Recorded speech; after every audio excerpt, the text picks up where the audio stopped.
இன்னைக்கு நம்ம பார்க்க போற வீடியோ 6ஆம் வகுப்பு கணித பாடத்தில் இயல் 1 எண்கள் என்ற தலைப்பில் எண்களை ஒப்பிடுதலை காண்போம். எண்களை ஒப்பிடுதல் ரெண்டு வகையில ஒப்பிடலாம். அதாவது சம இலக்கங்களுடைய எண்களை ஒப்பிடுதல், comparison of numbers with equal digits. இன்னொன்னு சமமில்லாத இலக்கங்களுடைய எண்களை ஒப்பிடுதல், comparison of numbers with unequal digits. சம இலக்கங்களுடைய எண்களை ஒப்பிடுதல் அப்படின்னா, அதாவது கொடுத்திருக்கிற நம்பர்ல இருக்கக்கூடிய இலக்கங்களானது சம எண்ணிக்கையில இருக்கும். உதாரணத்துக்கு 789ங்கிற நம்பர்ல எத்தனை இலக்கங்கள் இருக்குன்னு பார்த்தோம்னா 3 இலக்கங்கள் இருக்கு. அதே போல 425ங்கிற எண்ணிலையும் 3 இலக்கங்கள் இருக்கு. இப்ப இந்த இரண்டு எண்களும் சம இலக்கங்களுடைய எண்கள், நம்பர்ஸ் வித் ஈக்குவல் டிஜிட் சொல்றோம். அதே மாதிரி 6478ங்கிற நம்பர்லையும் 7895ங்கிற நம்பர்லையும் பாத்தீங்க அப்படின்னா இதுல 4 இலக்கங்கள் இருக்கு. ஆகவே இந்த ரெண்டு எண்களும் சம இலக்கங்களுடைய எண்கள். அதற்கு அடுத்து வரக்கூடிய 3 எண்களுமே 5 இலக்கங்கள் உடைய எண்களாக இருக்கு. அப்ப ஒரு எண்ல எத்தனை இலக்கங்கள் இருக்குதோ அதே மாதிரி இன்னொரு எண்ணிலையும் அதே அளவு இலக்கங்கள் இருந்ததுன்னா அந்த ரெண்டு எண்களும் ஒன்றுக்கொன்று சம இலக்கங்களுடைய எண்கள், நம்பர்ஸ் வித் ஈக்குவல் டிஜிட்னு சொல்லலாம். சமமில்லாத இலக்கங்களுடைய எண்கள்னா என்ன? ஒரு நம்பர் எடுக்கிறோம், அதுல எத்தனை இலக்கங்கள் இருக்குன்னு பாக்குறோம். அதற்கு அடுத்த எண்ணை பாக்குறோம், அதுல எத்தனை இலக்கங்கள் இருக்குன்னு பாக்குறோம்.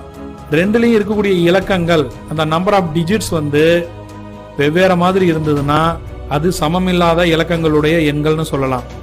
உதாரணத்துக்கு 526ங்கிற எண்ணில் இருக்கக்கூடிய இலக்கங்கள் 3, 6478ங்கிற எண்ணில் இருக்கக்கூடிய இலக்கங்களானது 4, 65789ங்கிற எண்ணில் இருக்கக்கூடிய இலக்கங்கள் 5, 1,23,546ங்கிற எண்ணில் இருக்கக்கூடிய இலக்கங்களின் எண்ணிக்கையானது 6 இலக்கங்கள் இருக்கு. இப்போ ஒவ்வொரு எண்ணிலையும் ஒவ்வொரு விதமான இலக்கங்கள் இருக்கு, எதுலையுமே சமமா இல்ல. இந்த எண்களை தான் நம்ம என்ன சொல்றோம்னா சமமில்லாத இலக்கங்களுடைய எண்கள், நம்பர்ஸ் வித் அன்ஈக்குவல் டிஜிட்ஸ் அப்படின்னு சொல்றோம். இந்த எண்களை ஒப்பிடும்போது முக்கியமான ஒருத்தரை தெரிஞ்சுக்கணும். அவர் யாருன்னா தாமஸ் ஹாரியாட். 1560ஆம் ஆண்டிலிருந்து 1621ஆம் ஆண்டு வரை வாழ்ந்தவர். இவர் இங்கிலாந்து நாட்டை சேர்ந்தவர். இவர் ஒரு வானியலாளர், அஸ்ட்ரானமர். இவர் ஒரு கணிதவியலாளர், மேத்தமெட்டிசியன், இன வரைவியலாளர், எத்னோகிராஃபர், மொழிபெயர்ப்பாளர், டிரான்ஸ்லேட்டர். இத்தனை பணிகளை அவர் செஞ்சிருக்கிறார். இவர் கண்டுபிடிச்சதுல ஒரு முக்கியமானது என்ன அப்படின்னா, கணிதத்தில் கிரேட்டர் தேன் மற்றும் லெஸ் தேன்ங்கிற சிம்பலை கண்டுபிடிச்சார். அதாவது பெரியது சிறியது என எண்களை குறிப்பிடுவதற்கான குறியீடுகளை அறிமுகம் செய்தவர் தான் இந்த Thomas Harriot. Is greater than symbol. இந்த குறியீடானது இடதுபுறமானது வாய் அகன்றது போலவும் வலதுபுறத்தில் கூரிய முனையோடு இணைந்திருக்கும். அதாவது இரண்டு எண்களை ஒப்பிடும் பொழுது முதலில் உள்ள எண்ணானது இரண்டாவதாக இருக்கக்கூடிய எண்ணை விட பெரியது என குறிப்பதற்காக இந்த குறியீடு பயன்படுகிறது. இதை ஆங்கிலத்தில் இஸ் கிரேட்டர் தேன் அப்படின்னு சொல்லுவோம். 124, 100 இரண்டு எண்கள் இருக்கு. இதுல முதல்ல இருக்கக்கூடிய எண்ணானது 124. இந்த 124 இரண்டாவதாக இருக்கக்கூடிய 100ஐ விட பெரியது. அதற்கான இந்த குறியீடை பயன்படுத்தலாம். இதை படிக்கும் பொழுது 124 100ஐ விட பெரியதுன்னு தமிழ்ல படிக்கணும்.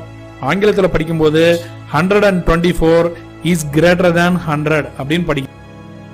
இந்த குறியீடானது இஸ் லெஸ் தேன் சிம்பல். அதாவது இரண்டு எண்களை ஒப்பிடும் பொழுது முதலில் இருக்கும் எண்ணானது இரண்டாவதாக இருக்கும் எண்ணை விட சிறியது என்பதை குறிப்பதற்கான குறியீடு. இந்த குறியீடு வலதுபுறத்தில் அகன்ற வாய் போன்றும் இடதுபுறத்தில் கூரிய முனையோடு இருக்கும். 137, 140 என்ற இரண்டு எண்கள் உள்ளது. இதுல முதல்ல இருக்கக்கூடிய எண் 137, இது 140 விட சிறியது. இரண்டாவதாக இருக்கும் எண்ணை விட சிறியது என்பதை குறிப்பதற்காக தான் இந்த இஸ் லெஸ் தான்ங்கிற சிம்பலை நம்ம பயன்படுத்துறோம்.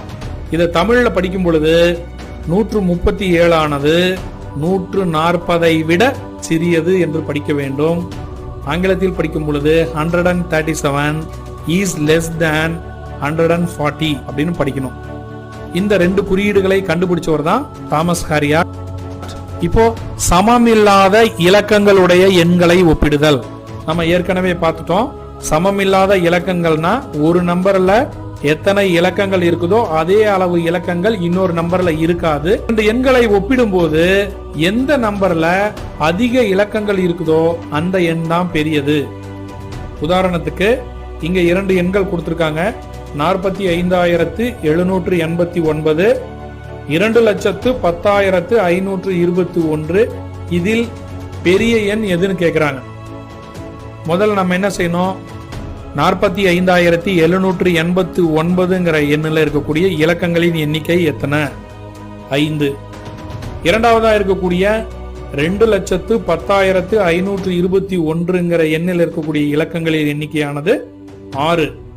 அப்போ ஒரு எண்ணில் 5 இலக்கங்கள் இருக்கு, இன்னொரு எண்ணில் 6 இலக்கங்கள் இருக்குது. இந்த 6 இலக்கங்கள் இருக்கக்கூடிய எண் தான் பெரிய எண். ஆகவே 2,10,521ங்கிற எண் தான் பெரியதுன்னு நம்ம குறிக்கலாம். இப்ப இந்த எண்களை பெரிய எண் சிறிய எண் அப்படின்னு குறிக்கிறதுனால நமக்கு எந்த வகையில பயன்படுதுன்னு பார்த்தோம்னா, எண்களை ஏறு வரிசையில் இறங்கு வரிசையில் எழுதுவதற்கு இது பயன்படுகிறது. ஏறு வரிசையில் எழுதுறதுனா என்ன அப்படின்னா, எண்களை முதலில் சிறிய எண்ணிலிருந்து படிப்படியாக பெரிய எண்ணுக்கு வரிசைப்படுத்தி எழுதுறதுக்கு பேர் தான் ஏறு வரிசை. பின்வரும் எண்களை ஏறு வரிசையில் எழுதுக. 688, 9, 23,005, 50, 7,500. இந்த எண்களை ஏறு வரிசையில் எழுத சொல்றாங்க. இது எல்லாமே சமமில்லாத இலக்கங்களுடைய எண்களாக இருக்குது. ஏன்னா 688ல இருக்கக்கூடிய இலக்கங்களின் எண்ணிக்கைன்னு பார்த்தோம்னா 3, 9ங்கிற எண்ணில் இருக்கக்கூடிய இலக்கங்களின் எண்ணிக்கை 1, 23,005 அப்படிங்கிற எண்ணில் இருக்கக்கூடிய இலக்கங்களின் எண்ணிக்கையானது 5, 50ல இருக்கக்கூடிய இலக்கங்களின் எண்ணிக்கை 2, 7,500ங்கிற எண்ணில் இருக்கக்கூடிய இலக்கங்களின் எண்ணிக்கை 4. இப்போ இது ஏறு வரிசையில் எழுதணும்னா குறைந்த இலக்கம் இருக்கக்கூடிய எண்ணிலிருந்து அதிக இலக்கம் இருக்கக்கூடிய எண்ணுக்கு படிப்படியா வரிசைப்படுத்தி எழுதணும்.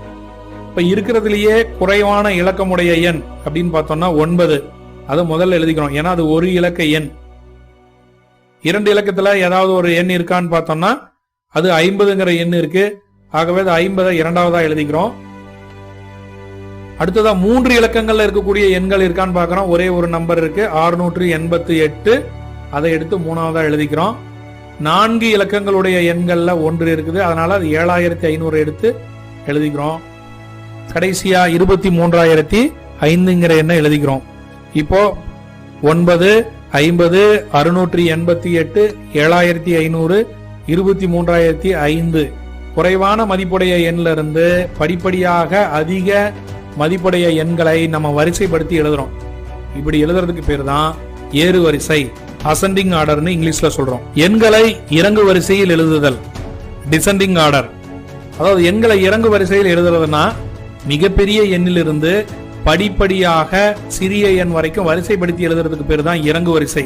688, 9, 23,005, 50, 7,500 இந்த எண்களை இறங்கு வரிசையில எழுதணும். நம்ம ஏற்கனவே பார்த்திருக்கோம். இந்த எண்களில் உள்ள இலக்கங்களின் எண்ணிக்கை 688ல 3 இலக்கங்கள் இருக்குது, 9ல 1 இலக்கம், 23,005ல 5 இலக்கங்கள் இருக்குது, 50ல 2 இலக்கங்கள், 7,500ல 4 இலக்கங்கள். இறங்கு வரிசையில் எழுதும் போது அதிக இலக்கங்கள் இருக்கக்கூடிய எண் எதுவோ அதை தான் முதல்ல எழுதணும். 5 இலக்கங்கள் இருக்கக்கூடிய எண் 23,005, அதுதான் மிகப்பெரிய எண். அதற்கு அடுத்து 4 இலக்கங்களுடைய எண்கள் அப்படின்னு பார்த்தோம்னா 7,500. அதற்கு அடுத்து 3 இலக்கங்களுடைய எண் 688. அதற்கடுத்து 2 இலக்கங்களுடைய எண் 50. இறுதியாக 1 இலக்கமுடைய எண் 9. இப்படி பெரிய எண்ணிலிருந்து சிறிய எண்ணிற்கு வரிசைப்படுத்தும் முறைக்கு இறங்கு வரிசை என்று பெயர்.